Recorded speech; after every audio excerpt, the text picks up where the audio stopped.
اللہ الرحمن الرحیم۔ رب ذوالجلال کے ببرکت نام سے شروع کرتی ہوں جو دلوں کے راز خوب جانتا ہے۔ میں تمام ناظرین کو دل کی گہرائیوں سے خوش آمدید کہتی ہوں۔ رسول صلی اللہ علیہ وآلہ وسلم نے فرمایا کہ ہر چیز کا دل ہوتا ہے اور قرآن کا دل یاسین ہے، اور علماء کرام نے فرمایا کہ جو شخص صبح اور شام سورہ یاسین پڑھے گا اس کی 80 ضروریات پوری ہوں گی، اور ادنیٰ ضروریات فقیر اور محتاج کی ہیں۔ قضاء حاجات کے لیے نماز جمعہ کے بعد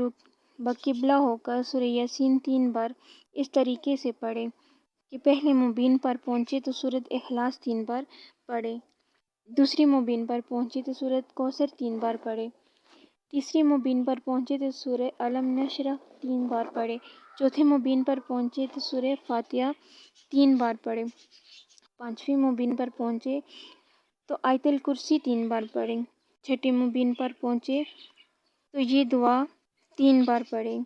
اللہ لطیف بعبادہ یرزق من یشاء بغیر حساب، اور ساتویں مبین پر پہنچے تو 3 بار درود شریف پڑھے اور یہ دعا 7 بار کریں، اللہم واسع رزقی وسعۃ لا احتاج الی احد من خلقک، اے اللہ